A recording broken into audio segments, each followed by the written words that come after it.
What is up, YouTube? Let's learn about transport layer security, otherwise known as TLS, and how it can be used to secure our transmissions and APIs. Let's get into it. So let's get into the motivation behind TLS. As we know, APIs are significant for businesses and their smooth functioning. To ensure their successful operation, we need a layer of security to protect data in various communication channels. The transmission of requests and responses between client and server must be secured. Attackers can intercept these messages, and this can lead to information disclosure and tampering. Referring to the diagram, we need to be able to answer the following questions to guarantee a secure transmission. So firstly, how does the client know that the server it's talking to is exactly the one the client intended? How do we achieve confidentiality or secrecy of the messages? How does the client know about the integrity of the message it has received? How do we verify the authenticity of messages received from the server? So we need to utilize a framework that ensures these desired security properties during transmission to prevent attacks. So transport layer security, otherwise known as TLS. TLS is a cryptographic protocol that permits safe transmission between the client and the API provider. It ensures message authentication, encryption, and data integrity. In client-server communication, the server usually requests authentication from clients using sensitive credentials like username, password, an API key, and tokens. However, using TLS, the client is able to authenticate the server prior to the client authentication. So TLS achieves this with the help of digital certificates that the client receives directly from the server. So what is the difference between TLS and SSL? TLS is an enhanced version of SSL. The terms are used interchangeably in the industry due to them both establishing a secure connection. They mostly differ in how they communicate and establish the handshake between the client and the server. Generally, TLS is assumed to be secure due to it being standardized by the Internet Engineering Task Force. Right now, it may appear that encryption is TLS's best feature. However, the identification and the subsequent prevention of attacks are just as important. Encryption isn't of much use if we aren't sure of whom we're talking to. An attacker could be altering the transmission, right? And before digging deeper into TLS, let's cover symmetric and asymmetric cryptography and public key infrastructure. So let's talk about TLS's functionality. Asymmetric encryption is too slow to be used for data encryption, and symmetric encryption has no built-in mechanism for secure key exchange between two parties. And TLS combines both symmetric and asymmetric encryption in establishing the handshake protocol between the client and server. The handshake protocol is when both parties exchange the information required to establish secure communication between them. Note that asymmetric encryption will be utilized for secure exchange of symmetric keys, which in turn encrypts the data.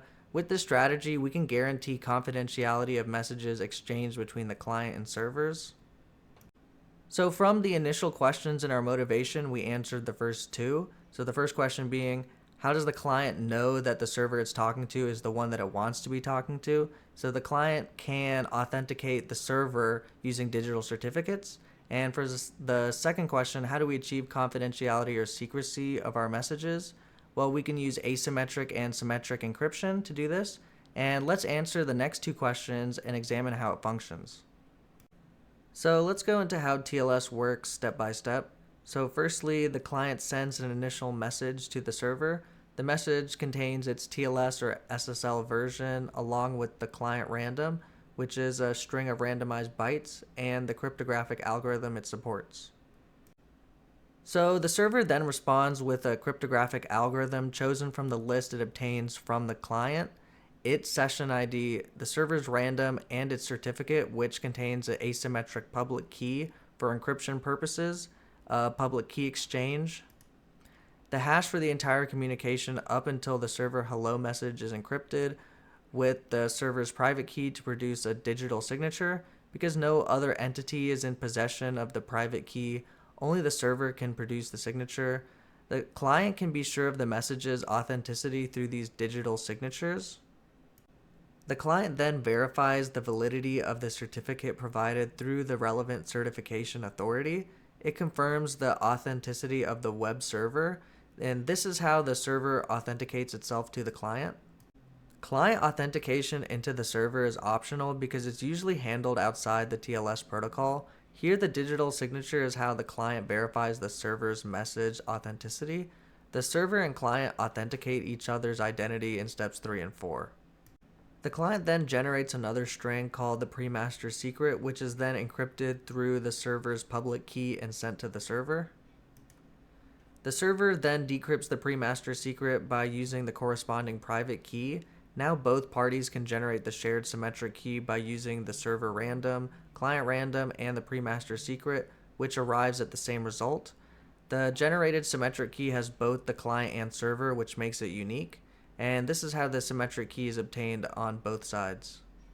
The client sends a finished message that indicates the client's end of the handshake is complete. This is the first message that is encrypted with the shared secret key. The server then responds with its own finished message that indicates that the server's end of the handshake is complete. The server and client can now freely exchange any application data that will be encrypted through the shared symmetric key. Note that the generated symmetric key is only valid for that particular session and will have to be generated again if the session ends. If the client closes the application through which it established the connection, it would have to go through this entire process again the next time it opens the application. TLS handles message integrity by making use of message authentication codes, or MACs.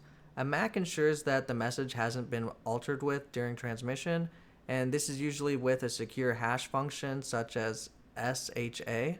Hashed MACs, or HMACs, differ in that they specifically utilize secret keys, which is present at both the client and the server to hash the data.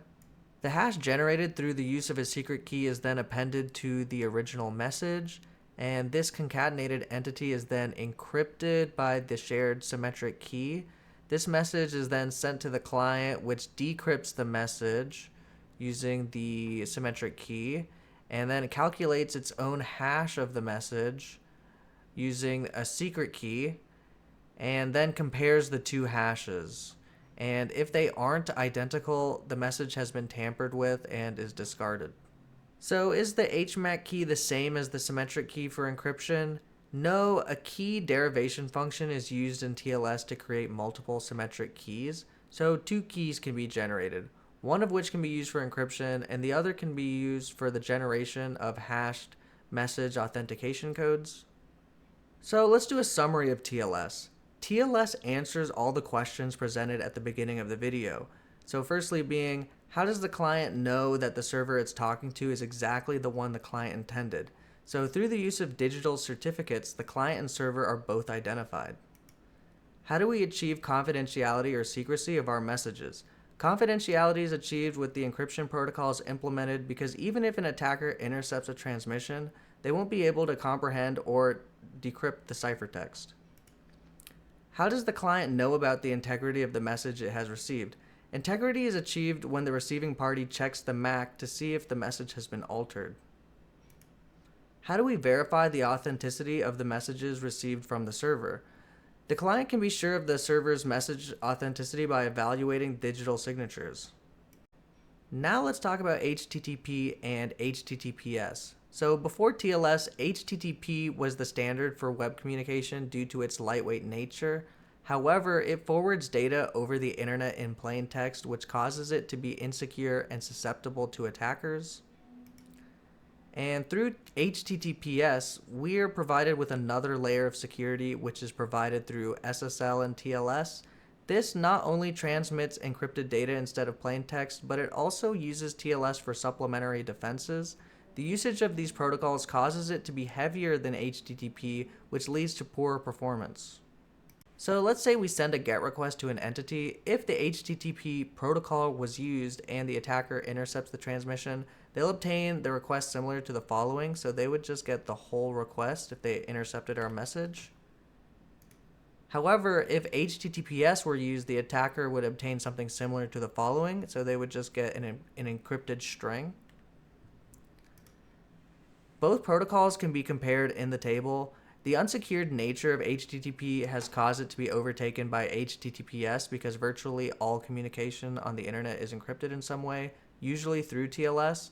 So the advantage of using HTTP is that it's lightweight and it has better performance, but it sends data in plain text, so it's not secure. However, HTTPS is encrypted and it's secure, but it has worse performance than HTTP.